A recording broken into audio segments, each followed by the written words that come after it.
our fears loom so large in our vision that sometimes they stop us from being able to see God. God doesn't rebuke us for this. He comforts us in this. And he whispers around the very thing that is blocking him from our vision, and he says, I love you. You can't see me, but can you hear me? Can you hear me? I'm here. I love you. And we can think that it's a weakness of our faith. We can think that it's just our sin. If I wasn't sinning, I'd be able to see God. And we forget that great men and women of the faith have walked through the very treacherous waters you are walking through. Let me just give you one example. John Newton, the man who wrote Amazing Grace, in a personal letter written to a friend. So this was not intended for publication. It was just a personal letter written to a friend. He says this, I know what I ought to desire and what I do desire. I point him out to others as the all in all.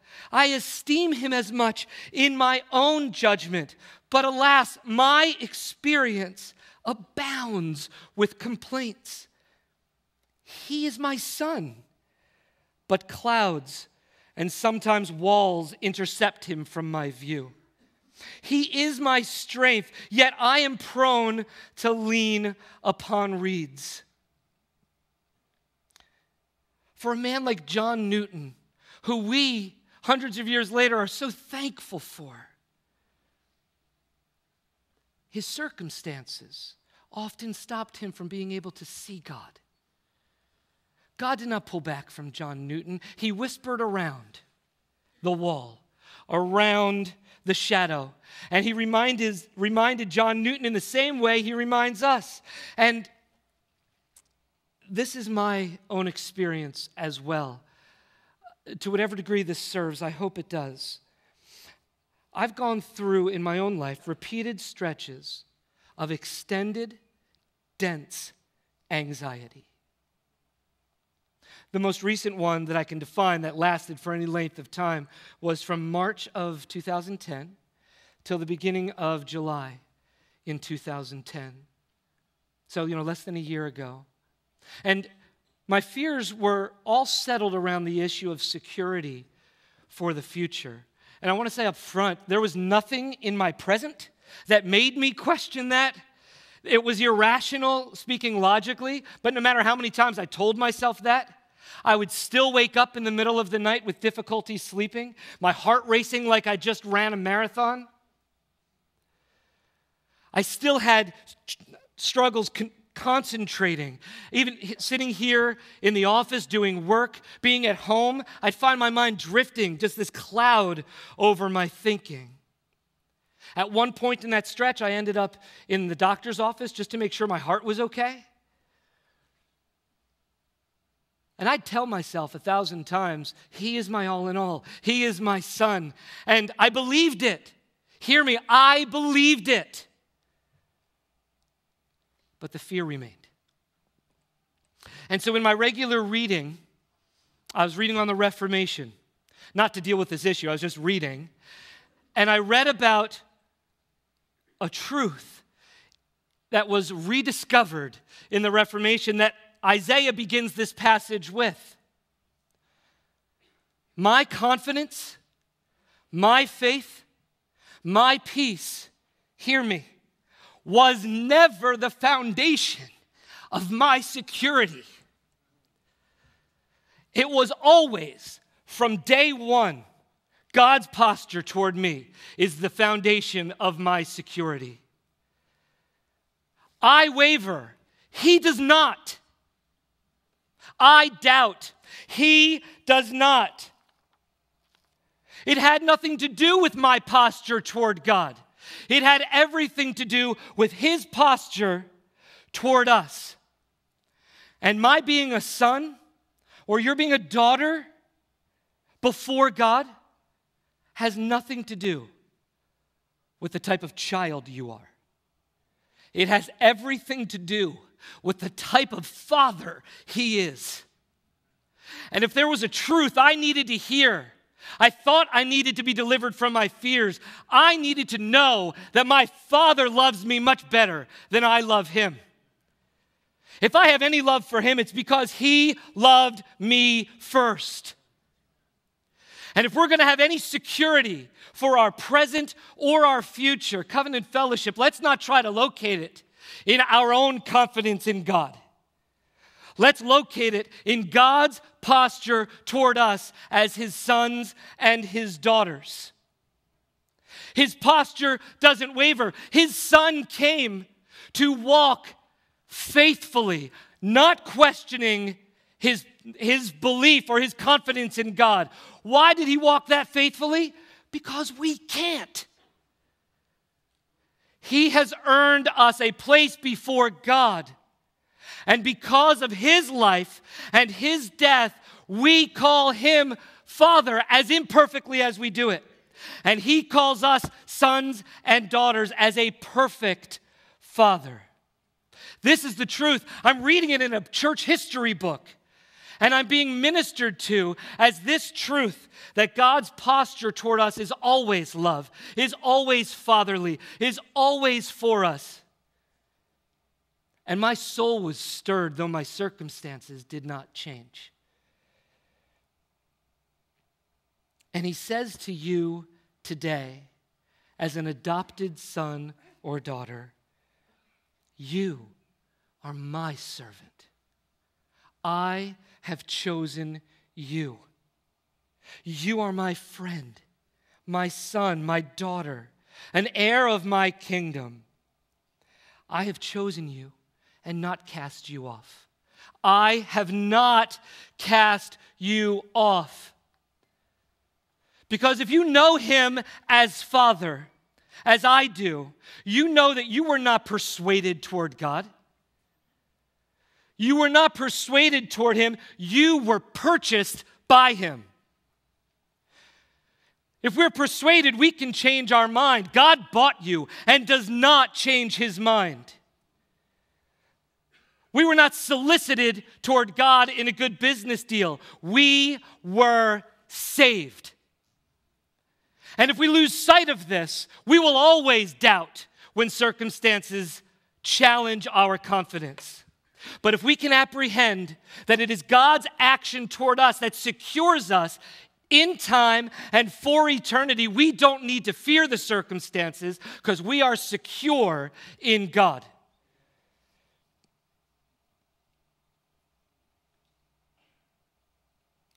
God assures us of his love and his posture toward the anxious. And if he stopped here, you could leave and be very thankful for this truth. But he keeps going into verse 10, and the second window of his heart towards the anxious is God's presence with the anxious. Take a look at the beginning of verse 10 with me. Fear not, for I am with you. Be not dismayed, for I am your God. Now, in this first point, in verses 8 through 9, God has assured us of his love. And he has assured us that even if we doubt him, he does not pull back from us. We could be left to believe that there is some God way out here who loves us, and he is rooting us on while we struggle in our fears over here. But verse 10 saves us from that mistake because he says, I'm not far off. No, fear not. Why? For I am with you. I am in this fear with you. I don't watch from the outside. It's not as though you're going through this alone, come out for counsel and go back in and fight. He is in this with you. Be not dismayed, for I am your God. God does not give us a far-off hope. He gives us a very present help in time of trouble. Just 2 weeks ago, when I was preaching a different sermon at the Sovereign Grace Church in Middletown, Delaware, this message was very close to my heart because I get to deliver this to you. And I'm thinking about this message constantly. And right after the service, I'm talking to the pastor down there, and the adults are all connecting like we do here, and the kids are all running all over the place like we do here.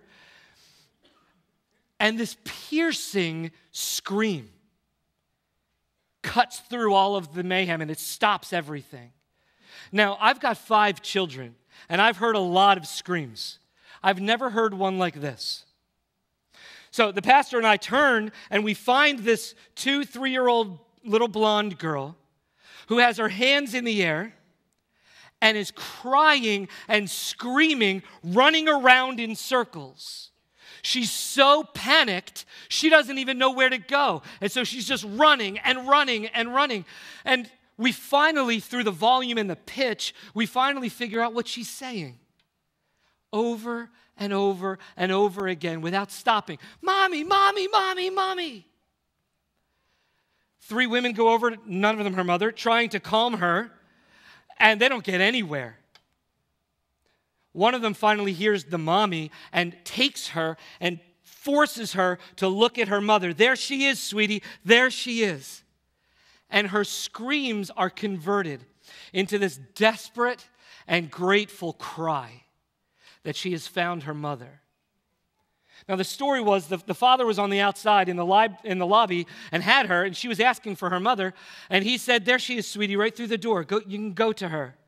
And whatever, the 6 steps that she had to take, she lost sight of her mom and went into a panic. And as soon as she saw her, that's all I needed. What a great, great picture of the presence of God in our fears. You see, there's a reality that we realize as we grow up. Mommy and daddy are not sufficient to deal with all of our fears. Because as we grow up, we learn something about mommy and daddy, and that's that they're afraid too. And if we're going to lean on something that is going to be sufficient for all of our fears, well, we better not make it mom and dad. We better not make it our planning. We better not make it our own fortitude. It's got to be something that can handle it all. That regardless of the waters rising and the storm raging, will not be shaken. Fear not, I am with you. We need to see God in the midst of our fears. And when we see him rightly, as this little girl saw her mom rightly, I don't know what's going to happen, but we're going to be okay. God's here, and he's here for us. In our fears, our minds and our hearts lie to us. They tell us, God has left you. They tell us, God is not going to take care of this. And when our minds and our hearts lie to us, we have one thing to do. Tell them to be silent, because God has spoken on this. He has spoken with clarity. We say to ourselves, God's left us. He says, I will never leave you nor forsake you. Our minds tell us God does not have the power. And he says, I have a mighty hand that will uphold you in your trial. We doubt God's love for us. But nothing is clearer in the scriptures than the cross of Jesus Christ.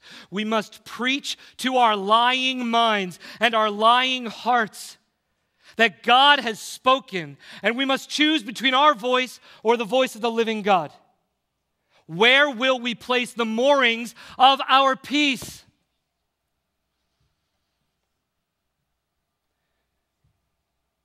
May it not be our lies, but the truth of what God says about his constant and forever presence with us.